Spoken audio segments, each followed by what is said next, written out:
Tudo bom, pessoal? Eu sou a Carolina Stein. Hoje eu tô aqui desacompanhada dos meus parceiros, meus queridos amigos de podcast, quarta parte Justiça e Disciplina, Dr. Marcos Peçanha, Dr. Giliar Pires, para gravar para ti um bizu, que é o novo produto Pocket que a gente adaptou ao podcast para trazer um pouco de informação de uma maneira um pouco mais rápida em temas pontuais que sejam importantes para ti que nos escuta.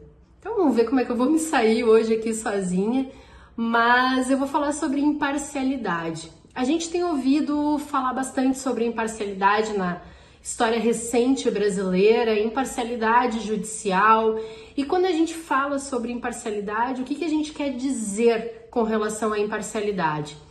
A imparcialidade, ela é um princípio que não está expresso na nossa Constituição, mas ele é um dos princípios mais importantes do processo penal. Ele é um princípio estruturador do processo penal, assim como é a presunção de inocência. E o princípio da imparcialidade, ele decorre de dois outros princípios, estes sim, expressos na Constituição, que é o princípio do juiz natural e o princípio da vedação do Tribunal de Exceção, proibido pela nossa Constituição. O que significa isso? Significa o princípio do juiz natural, que eu tenha já determinado por lei alguém com competência para julgamento antes do cometimento de todo e qualquer delito. Então, se eu cometo um crime de homicídio aqui na comarca de Porto Alegre, eu não sei quem vai ser, mas eu sei que tem um juiz com competência para julgar em uma das varas do júri esse delito que eu cometi. Da mesma forma, a vedação do Tribunal de Exceção é para evitar que aconteça de eu cometer um crime e se forme um tribunal específico escolhido para julgar o meu processo. Então, o princípio da imparcialidade, ele deriva desses dois princípios que estão expressos na nossa Constituição. Quando a gente fala em imparcialidade, a gente fica pensando, o que é ser imparcial? O professor Aurélio Lopes Júnior nos ensina que ser imparcial não é ser neutro. Ser imparcial é ser aquele julgador que fica distante da produção probatória. Ou seja, ele vai ser um gestor da prova dentro do processo penal. Ele vai receber as provas que são produzidas tanto pela acusação e quanto pela defesa e ele vai fazer a sua apreciação com base nas provas produzidas pelas partes no processo.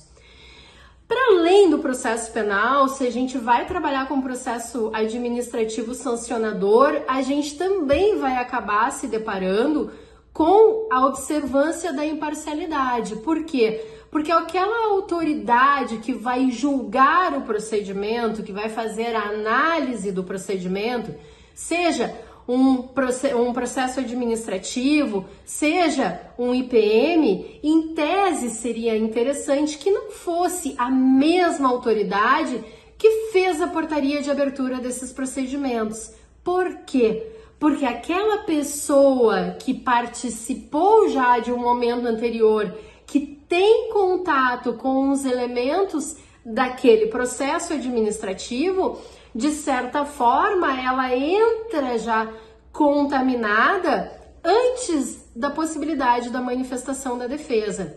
Então, se vale lá para o processo penal de fazer com que aquele juiz não tenha contato com as provas, com a produção de provas antes do seu julgamento, porque ele deve guardar a imparcialidade no momento de julgar, a gente entende que nos processos administrativos disciplinares funciona exatamente a mesma coisa. Eu não posso ter na mesma autoridade que denuncia, que investiga, aquela que vai abrir o procedimento e ao final vai dar a última palavra, vai julgar. Só que isso na esfera militar não é tão pacífico assim.